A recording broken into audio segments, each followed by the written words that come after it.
ನೋಡಿ ಫ್ರೆಂಡ್ಸ್, ಇದು ಗಣಕೆ ಸೊಪ್ಪು ಅಂತ. ಇದನ್ನು ಇಂಗ್ಲೀಷಲ್ಲಿ ಗಾರ್ಡನ್ ನೈಟ್ ಶೇಡ್ ಲೀವ್ಸ್ ಅಂತ ಕರೀತಾರೆ. ಇದು ತುಂಬ ಒಳ್ಳೆಯ ಔಷಧಿ ಗುಣಗಳನ್ನು ಕೂಡ ಹೊಂದಿದೆ. ಕೆಮ್ಮು, ಕಫ ಇದೆಲ್ಲದರ ನಿವಾರಣೆಗೆ ಈ ಸೊಪ್ಪನ್ನು ಬಳಸಬೇಕು. ಇದರಲ್ಲಿ ತುಂಬ ಒಳ್ಳೆಯ ಔಷಧಿ ಗುಣಗಳಿದ್ದು, ದೇಹದಲ್ಲಿ ರಕ್ತದ ಪ್ರಮಾಣ ಕಡಿಮೆ ಆದಾಗ ಗಣಕೆ ಸೊಪ್ಪಿನ ತಂಬುಳಿ ಮಾಡಿ ಕುಡಿಯೋದರಿಂದ ರಕ್ತದ ಪ್ರಮಾಣ ಹೆಚ್ಚಾಗುತ್ತದೆ.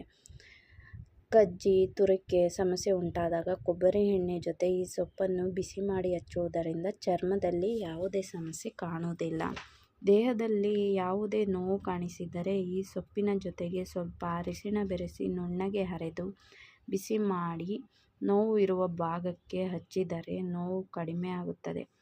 ಈ ಸೊಪ್ಪಿನಿಂದ ಪಲ್ಯ ಮಾಡಿ ತಿನ್ನುವುದರಿಂದ ಬಾಯಿಯ ಹುಣ್ಣು ವಾಸಿಯಾಗುತ್ತದೆ ಮತ್ತು ಮೂಲವ್ಯಾಧಿ ಸಮಸ್ಯೆ ಕೂಡ ವಾಸಿಯಾಗುತ್ತದೆ. ಇನ್ನು ಮಹಿಳೆಯರಲ್ಲಿ ಪೀರಿಯಡ್ ಟೈಮಲ್ಲಿ ಅಧಿಕ ರಕ್ತಸ್ರಾವವಾಗುತ್ತಿದ್ದರೆ ಗಣಕೆ ಸೊಪ್ಪಿನ ರಸಕ್ಕೆ ಸ್ವಲ್ಪ ಜೇನುತುಪ್ಪ ಸೇರಿಸಿ ಕುಡಿಯುವುದರಿಂದ ರಕ್ತಸ್ರಾವ ಕಡಿಮೆ ಆಗುತ್ತದೆ ಮತ್ತು ಉರಿಮೂತ್ರ ಸಮಸ್ಯೆ ಕೂಡ ನಿವಾರಣೆಯಾಗುತ್ತದೆ.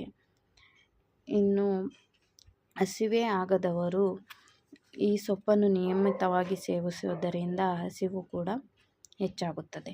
ಗರ್ಭಿಣಿಯರಲ್ಲಿ ವಾಕರಿಕೆ ಸಮಸ್ಯೆ ನಿಲ್ಲಬೇಕೆಂದರೆ ಗಣಕೆ ಸೊಪ್ಪನ್ನು ನಿಯಮಿತವಾಗಿ ಸೇವಿಸಬೇಕು.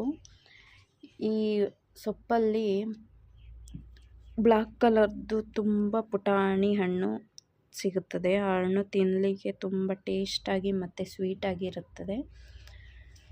ನೋಡಿದ್ರಲ್ಲ ಫ್ರೆಂಡ್ಸ್, ಈ ವಿಡಿಯೋ ನಿಮಗೆ ಇಷ್ಟ ಆಗಿದರೆ ಲೈಕ್ ಮಾಡಿ, ಶೇರ್ ಮಾಡಿ, ಕಮೆಂಟ್ ಮಾಡಿ ಫ್ರೆಂಡ್ಸ್.